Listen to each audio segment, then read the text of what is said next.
헬라어 카리스가 은혜라는 말인데요. 카리스라는 말이 로마서에서 20번 사용되었습니다. 그런데 복음서에는 마태복음, 마가복음에는 은혜라는 말이 나타나지 않고 누가복음에 6번, 요한복음에 3번 그렇게 사용됐어요.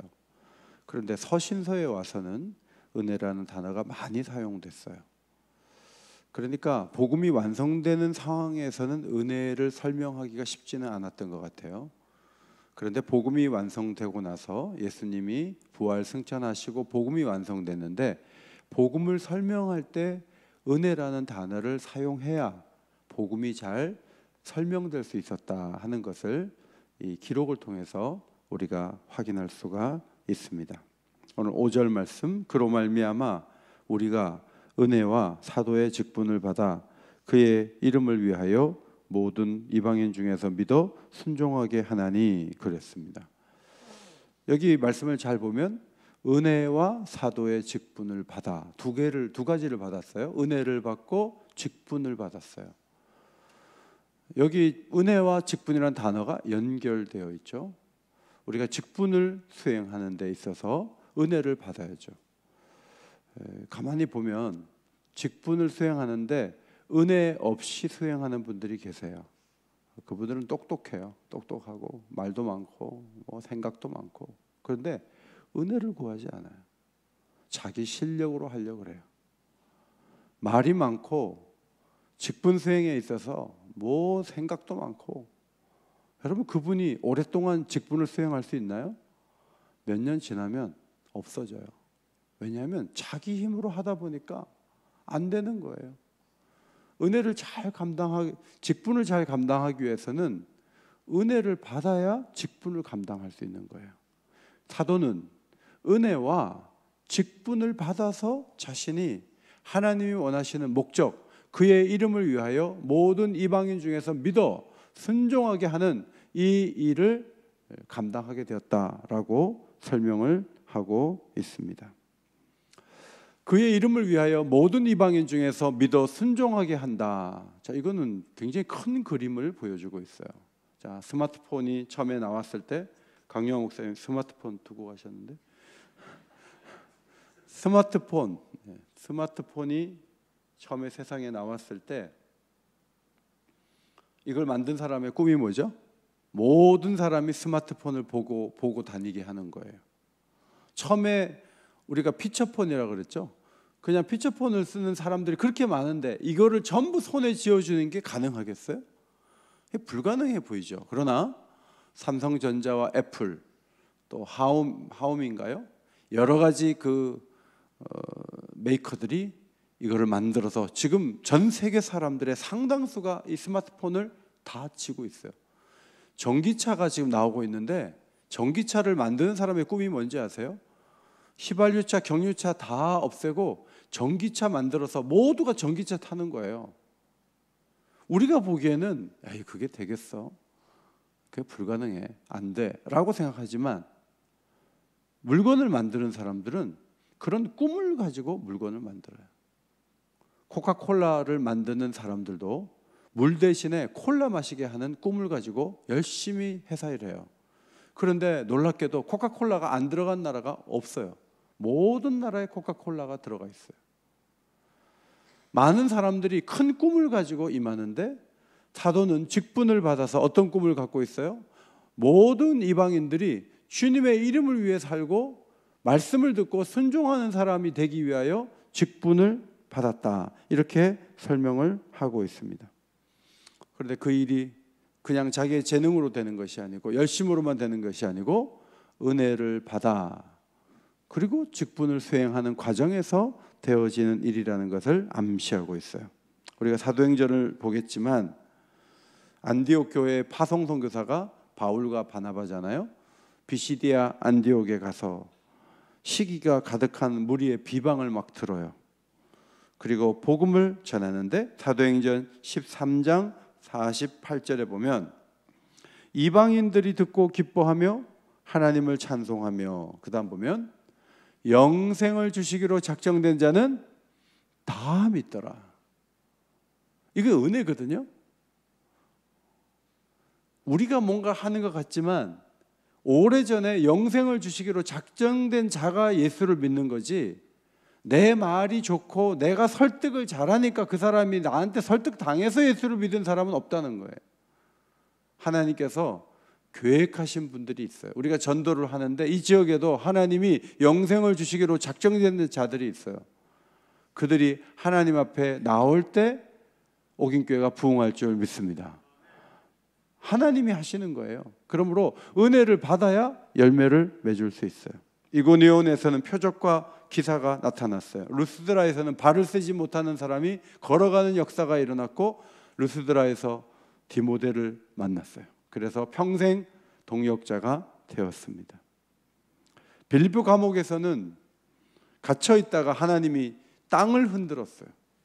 그리고 착고에 매이는 것이 다 풀어지는 역사가 일어났고, 간수의 집에 가서 그 집 사람들이 다 세례를 받는 놀라운 은혜가 나타났다는 거죠. 그러므로 이런 선교의 열매들을 가만히 보면 사람이 한 것이 아니에요.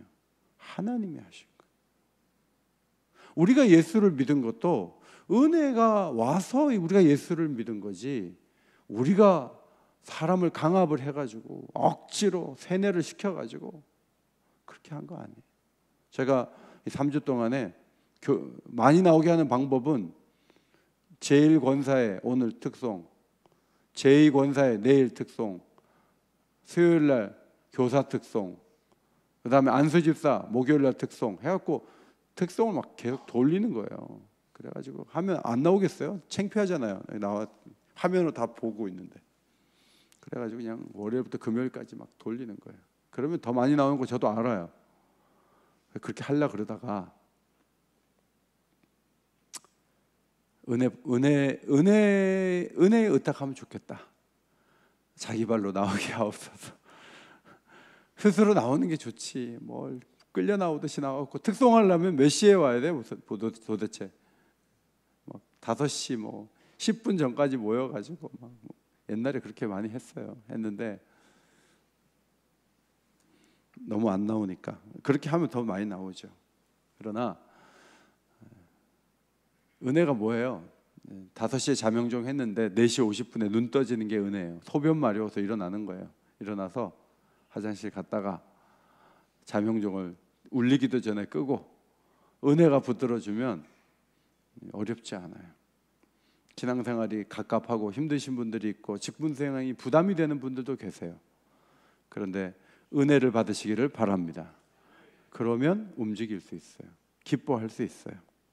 어제 말씀드린 로마서 15장에 열방이 모여 하나님을 즐거워하고 찬송하는 미래를 구약의 저자들이 미리 예언을 했잖아요. 어제 첫 번째, 어제 로마서 9장 15장 9절, 그러므로 내가 열방 중에서 주께 감사하고 주의 이름을 찬송하리이다. 열방이 그냥 돌아오겠어요? 열방이 자기가 섬기는 신이 있는데, 행동 방식이 있는데 그 사람들이 주님을 감사하고 찬양해요? 절대 불가능한 일이에요. 그런데 선교되어지는 과정들을 잘 보면 그 우상을 버리게 하시고 주인이 바뀌어지는 역사가 스며들듯이 일어나요. 이 동네도 무당집들이 있었어요. 그런데 하나님이 서서히 무당이 무당노릇 못하게 만드시는 거예요. 하나님이 은혜를 주시면 세상이 바뀌어지는 역사가 있는 것인데, 다윗은 그것을 바라봤지만 바울은 그것을 직분을 수행하는 과정에서 이방인들이 믿어 순종하는 자리에 나가도록 하나하나 교회를 통해서 아름답게 섬긴 것을 우리가 발견하게 됩니다. 두 번째 본 구절이 로마서 15장 10절이었죠. 열방들아 주의 백성과 함께 즐거워하라. 어제 말씀드린 대로 이 노래는 모세가 배교할 이스라엘 백성들이 교육적으로 좀 부르라고 지은 노래인데, 마지막 뒷부분, 마지막 끝절을 49절이죠. 43절에 이 말씀이 있어요. 열방들아 주의 백성과 함께 즐거워하라. 모세의 아내가 미디안 사람이에요. 모세의 장인도 미디안 사람이에요. 이방인이에요. 이방인이 부인이고 이방인의 도움을 받아서 탈진을 면했어요. 출애굽할 때 애굽에서 떠난 타국인들이 많았어요. 그들이 10가지 재앙을 보면서 와, 이런 신이라면 우리가 섬겨야 되겠다 하고 유대인하고 같이 나오는 거예요. 그런데 성경을 잘 보면 할례를 받으면 누구나 유월절을 지킬 수 있다 이렇게 돼 있어요. 그러니까 유대인만 구원, 이거는 유대인들이 성경을 잘못 해석한 거예요. 출애굽할 때 그러면 나오지 못하게 하고 유대인만 들어가야 되는 거예요. 그거는 하나님이 원하시는 모습이 아니에요. 지금도 팔레스타인 땅에서 사실 남이 살고 있는 땅에 밀고 들어가 가지고 가자 지구로 막 밀어놓고 서안 지구에 밀어놓고 거기 나오지 말라 하고 장벽 치고 거기서 수백만 명이 감옥 같은 시간들을 보내니까 이 사람들이 나중에 폭발을 한 거죠. 유대인이 아니면 적이다. 그래서 서로 막 이 전쟁을 일으키는 거예요. 그런데 모세의 꿈이 뭐예요? 모세의 꿈은 팔레스타인 사람들도 하나님 때문에 즐거워하는 거예요. 유대교는 팔레스타인 사람들을 품을 수 있는 신앙적 이론이 없어요. 예수님이 오셔서 이 지경을 넓혀 주셨는데 유대인들은 아직도 자기의 어떤 그 혈통만을 중요하게 여기고, 우리 같으면 가만히 있겠어요? 어디 제주도 땅에 다 묶어놓고 이 땅에 남이 산다 그러면 우리가 가만히 있겠어요? 하나님께서 넓혀 놓으신 것을 누리고 실천을 하면 평화가 올 수 있는데 그렇게 하지 않는 거죠. 시편 117편 1절과 이사야서 11장 30절 말씀을 어제 드렸어요. 이것도 열방이 주를 찬송하며 그분에게 소망을 두는 변화가 일어나는 미래의 비전을 반영하는 예언의 말씀으로 주어진 것이죠. 직분자는 은혜를 받아서 주의 이름이 온 땅에서 높임받고 그분을 모두가 즐거워하고 찬양하고 소망을 그분에게 두면서 사명을 감당하기 위해서 부름을 받았어요. 목사도 장로도 권사도 안수집사도 은혜를 받아야 직분 수행이 가능하고 은혜를 받아야 이방인들까지도 순종하는 사람이 되게 만들 수 있는 거예요. 현실은 어떻죠? 이방인이 뭐예요? 자기 자식을 놓쳐요. 이유가 어디 있어요? 은혜하고 관계없는 직분 수행을 해서 그래요.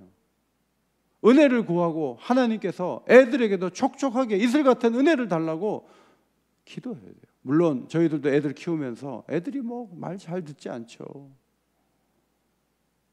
제 아내가 금요기도에 집에 갈 때 수건이 완전히 젖어 있을 때가 하루 이틀이 아니었어요.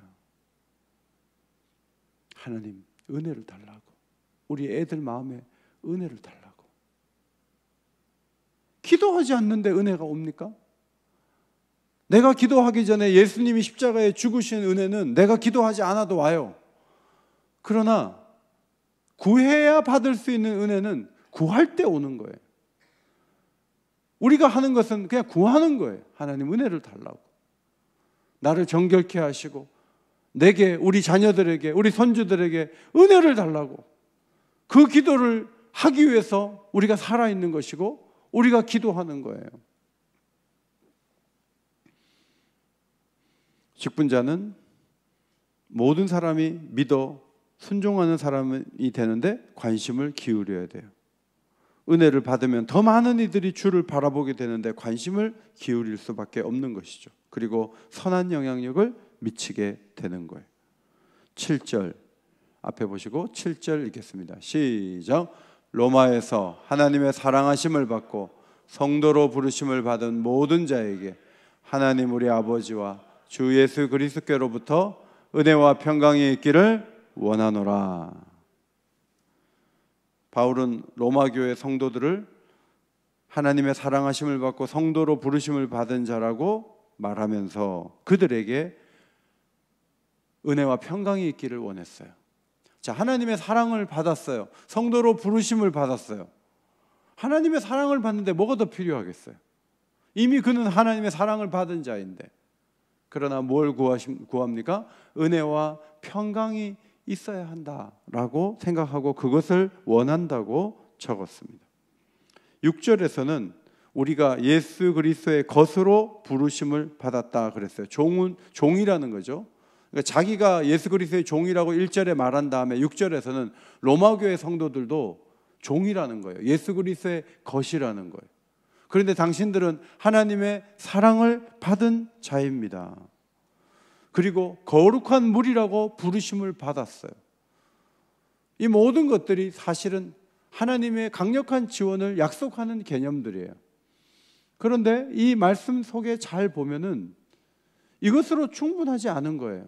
여기에 뭔가 들어와야 돼요. 기계가 움직일 때 윤활유가 필요하고 휘발유가 있어야지 또 차가 움직이는 것처럼 하나님이 뭔가 위상은 세워놓고 뭔가 큰 축복은 줬는데 이것이 진정한 축복이 되고 위상에 맞는 어떤 삶을 살기 위해서는 은혜와 평강이라는 하나님의 이 선물이 주어져야 된다는 생각을 가지고 모든 교회에 은혜와 평강이 있기를 원한다. 갈라디아 교회는 뭐 급하게 쓰느라고 그런 말을 적극적으로 쓰지 않았지만 교회들마다 편지를 쓸 때 은혜와 평강이 있기를 원하노라. 은혜와 평강이 있기를 원하노라. 여러분의 기도 제목 가운데 은혜를 구하지도 않고 평강도 구하지 않고 누구를 위해 기도해 줄 때도 은혜를 구하지 않고 평강을 구하지 않는 것은 중대한 실수를 하는 거예요.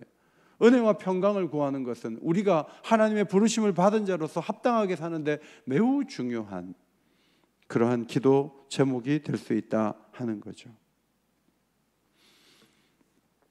은혜는 뭐죠? 자격 없는 자에게 주시는 하나님의 호의. 평강은 뭐죠? 그리스도께서 십자가의 죽으심으로 우리와 하나님 사이에 이루신 평화. 그리고 사람과 사람 사이에 다투지 않고 이해하고 받아주는 그 관계. 이게 평강이에요. 세상은 은혜를 구하지 않고 뭘 구하죠? 행운을 구해요. 평안 대신 평온을 구해요. 이게 세상이에요. 여러분은 로또 복권을 사신 적이 있나요? 그래서 8등이라도 되어본 적이 있나요? 제가 만약에 로또를 사서 10억 원, 20억 원이 제 수중에 들었다. 그럼 제가 간증을 할까요? 안 할까요? 여러분 앞에? 비밀로 계속 할까요? 얘기를 할까요? 저는 얘기를 하죠. 제 아내는 숨기자고 하겠지만 저는 얘기를 하겠죠. 여러분, 일확천금은요 반드시 부작용을 갖고 와요. 제가 막 몇십억 원이 돈 들었다.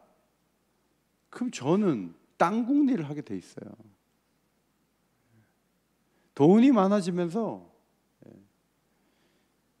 어떤 사람이 로또 돼가지고 부인이 중졸이에요. 중졸.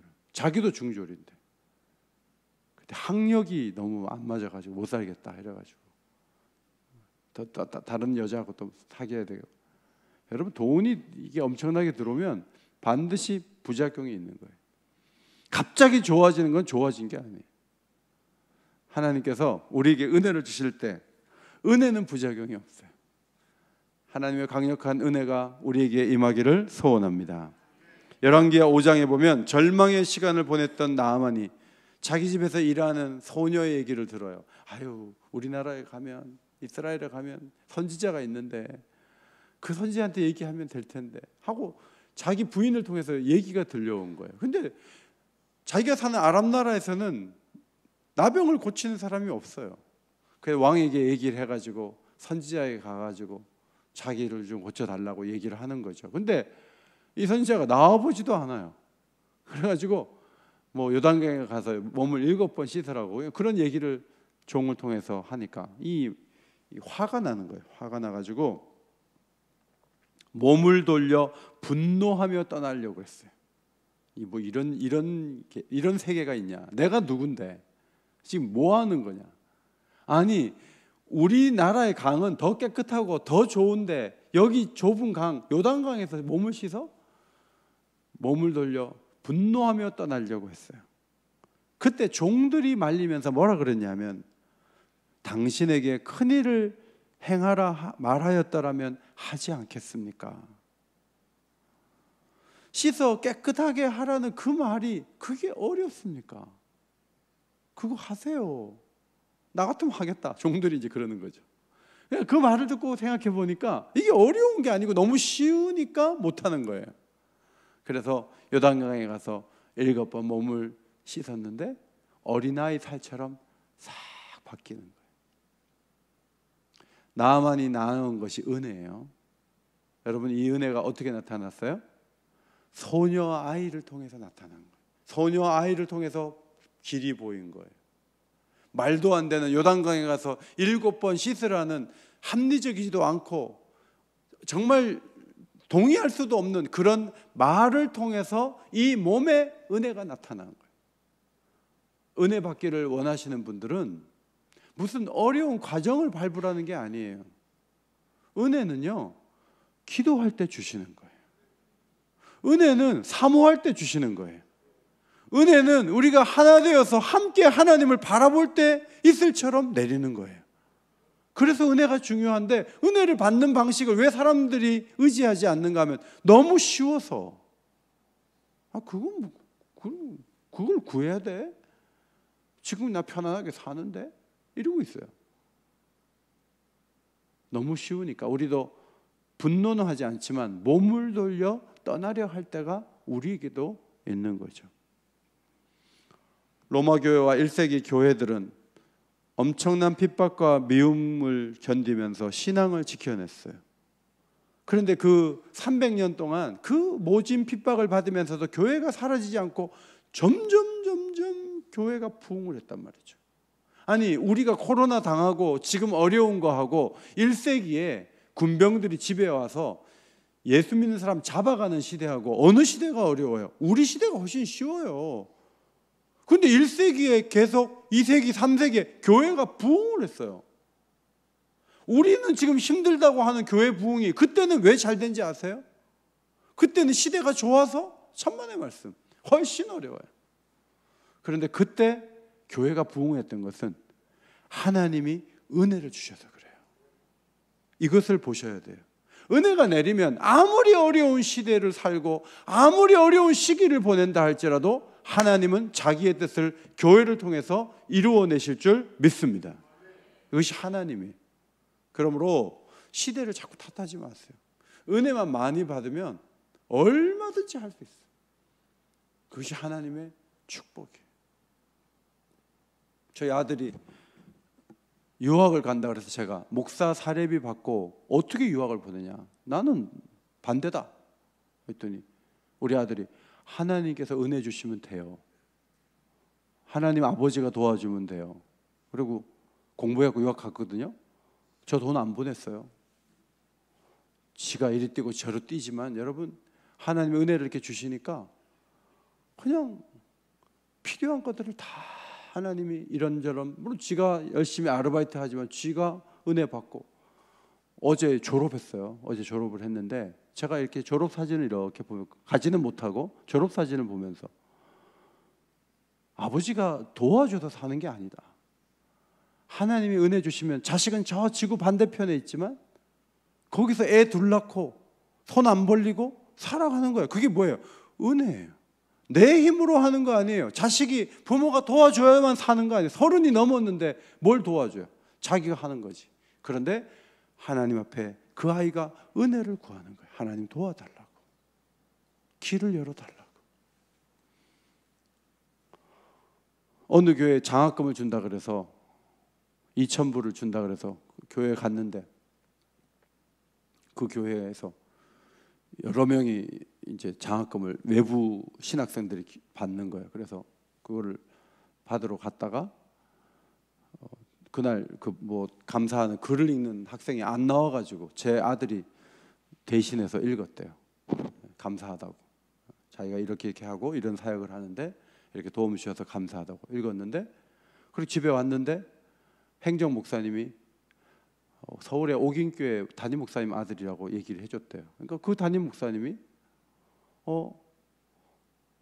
내가 대학 다닐 때 우리 서클 선배가 이은호 목사, 옥인교회 목사인데 그분 아들이야? 좀 오라 그래. 갔더니 청소년부 영어 사역자 구하는데 1년 이상 구하지 못했대요. 제발 내년에 꼭 우리 교회 좀 오면 좋겠다고. 그래갖고 부탁을 해가지고 그래갖고 어떻게 하나 하고 이제 고민을 하는데 지금 섬기는 교회 담임 목사님이 사임을 하신대요. 그래서 자기 얘기를 했더니 하나님이 주시는 좋은 기회니까 얼른 가보라고.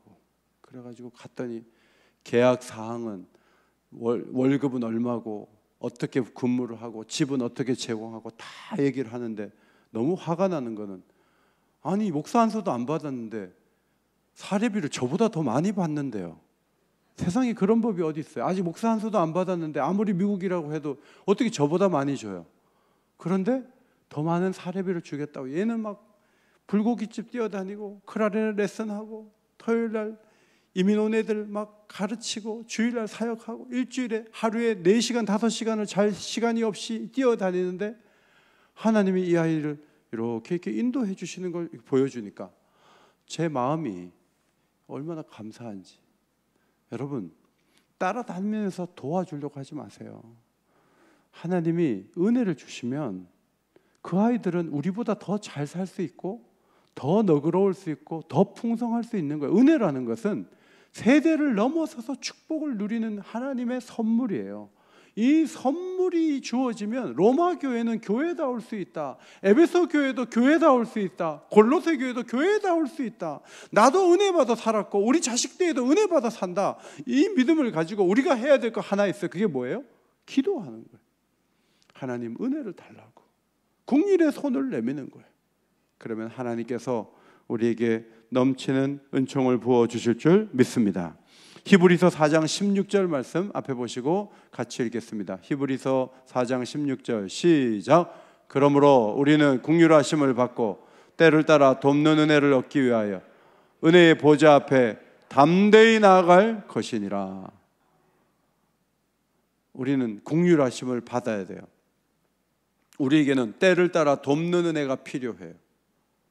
하나님은 때를 따라 돕기를 원하세요. 그런데 그 은혜를 누가 받을 수 있어요? 은혜의 보좌 앞에 담대히 나아가는 자가 받을 수 있는 거예요. 저는 우리 교회 성도들이 하나님을 더 소망하고 은혜의 보좌 앞에 더 자주 나가고 더 간절한 마음으로 나가고 담대히 나가는 성도들이 지금보다 10배나 많아지기를 주의 이름으로 축원합니다. 그러면 하나님은 때를 따라 돕는 은혜를 주세요. 이것은 다양하게 주어지는 거예요. 꼭 필요할 때 주세요. 때를 따라 돕는 은혜가 뭔지 아세요?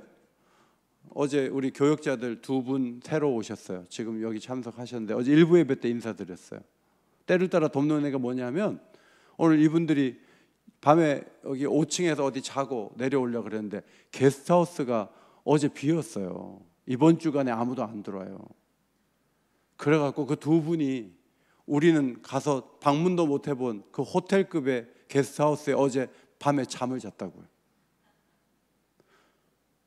이때 선교사가 들어와 있으면 못 들어가는 거예요. 그런데 하나님은 아셔요. 오래전부터 세상이 만들어지기 전에 이 기간은 비워놓기로 하나님 작정하시고 어제 부임하신 분들이 거기 가서 잠을 잘 수 있도록 인도하시는 게 때를 따라 돕는 은혜예요. 우리에게도 때를 따라 돕는 은혜가 다양하게 필요한데 그 은혜를 누가 누리냐 하면 은혜의 보호자 앞에 담대히 나아갈 때 그 은혜를 부어주실 줄 믿습니다. 오늘 7절과 연결해서 생각해 보면 직분을 감당하기 위해서 은혜를 구하고 로마 교회를 위해서 사랑하심을 받고 성도로 부르심을 받아 그리스도의 것으로 인정함을 받은 사람들이 은혜와 평강이 넘쳐야 되는데 내가 기도해 주니까 당신들 받으시오 이게 아니고 당신들이 은혜를 받기 위해서 은혜의 보좌 앞에 담대히 계속 나아가는 그런 일들을 통해서 당신네 교회에 은혜가 있기를 원합니다. 그렇게 연결해서 해석할 수가 있는 거예요. 하나님 우리에게 은혜 주시기를 기뻐하세요.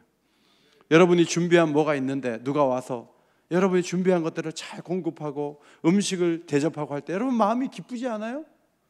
하나님도 언제 기쁘세요? 우리에게 주실 은혜가 딱 준비되어 있는데 우리가 그 은혜를 달라 그러고 우리가 그 은혜를 받아서 누리고 행복하게 살아갈 때 하나님이 그때 보람을 느끼시는 것이지 하나님이 지구 같은 행성을 하루에 10개씩 만들어낸다고 보람 있는 분이 아니에요. 하나님은 우리가 은혜 받고 은혜를 받아서 직분을 수행하고 은혜를 받아서 모든 이방인들이 믿어 순종하기까지 선교적 교회를 이루고 직분을 잘 감당하고 하나님 자녀로서 때를 따라 돕는 은혜를 공급받아서 결핍이 없이 하나님의 사랑 가운데 살아가는 것을 보는 것이 아버지 하나님의 기쁨이에요. 그러므로 오늘 우리 자신만을 위하는 것이 아니라 교회를 위하여, 선교적 미래를 위하여, 그리고 우리 자손들을 위하여 은혜를 간절히 구하는 오늘 이 시간이 되시기를 바랍니다. 따라합시다. 주의 은혜로, 주의 은혜로, 주의 은혜로 돼요. 새해에도 주의 은혜로 우리 모두를 붙들어 주실 줄 믿습니다. 제가 합심 기도할 때 좀 통성으로 열심히 기도하라는 것은, 그것은 담대하게 하나님 앞에 부르짖는 모습이에요. 옆에 이웃이 가다가 뭘 달라고 지나가던 사람이 화장실 좀 쓸 수 있을까요? 뭐 죄송한 마음으로 그런 모습을 보잖아요. 여러분, 우리가 지나가던 사람이 화장실 빌려 쓰듯이 은혜 구하는 거 아니에요. 우리는 자녀예요. 사랑하심을 받은 자예요. 성도로 부르심을 받았고 그리스도의 것이 되었고 그리고 직분을 수행하는 자리에 서 있는 거예요. 그러므로 담대하게 하나님 앞에 은혜를 달라고, 때를 따라 돕는 은혜를 달라고, 우리 교회가 은혜로운 교회가 되게 해달라고 간절히 기도할 때 하나님께서 그 기도를 들어주실 것입니다. 찬양을 드리고 합심해서 기도하겠습니다. 은혜 아니면 살아갈 수가 없네.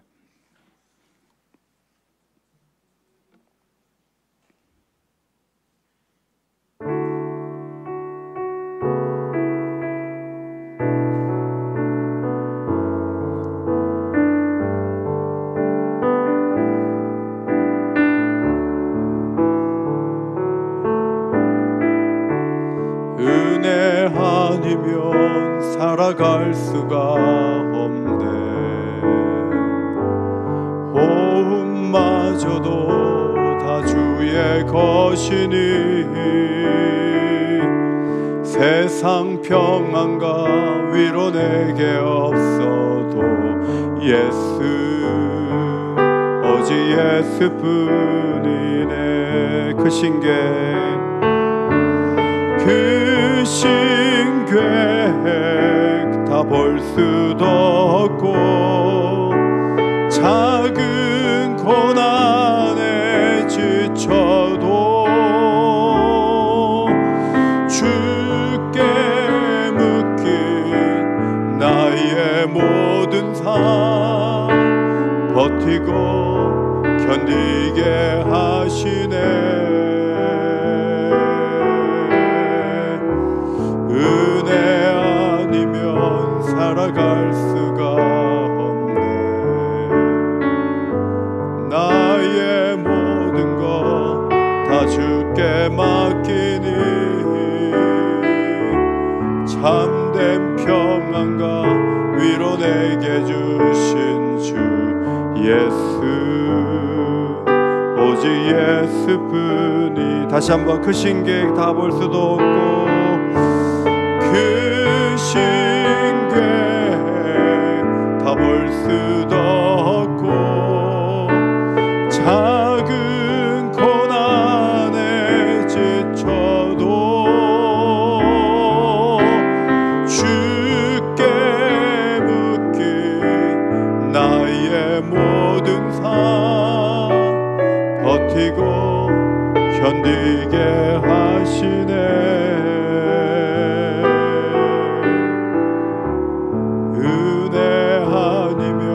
살아갈 수가 없네. 나의 모든 것 다 주께 맡기니 참된 평안과 위로 내게 주신 주 예수, 오직 예수뿐이네.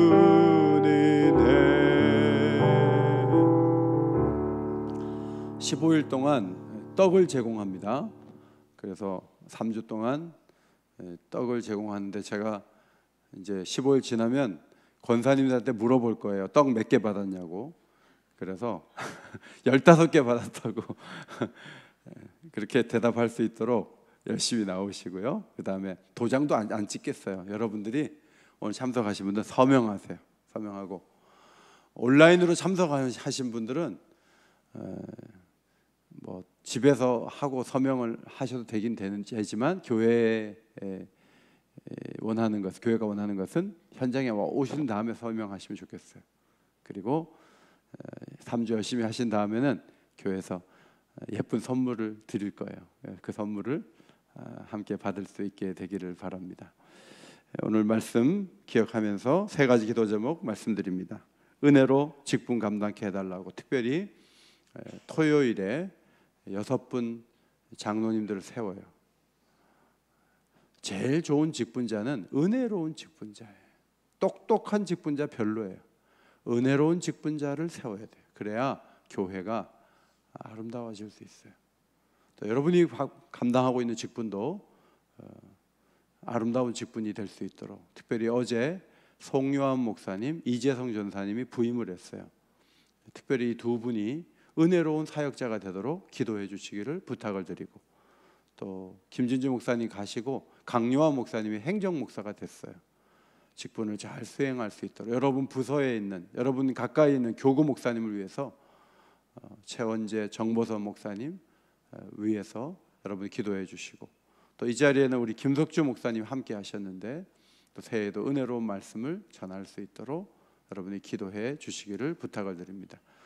새해에도 때를 따라 돕는 은혜를 우리에게 넘치도록 부어주시고 주의 긍휼로 승리하게 해달라고 한 10분 정도는 담대하게 부르짖어 기도해 주시면 좋겠습니다. 우리 두 손 드시고 주님 이름 한번 크게 부르짖고 기도하겠습니다. 기도합니다. 주여, 하나님 아버지 은혜를 감사합니다. 오늘도 저희들에게 귀한 시간을 주셔서 기도할 수 있도록 은혜 부어주신 것을 감사합니다.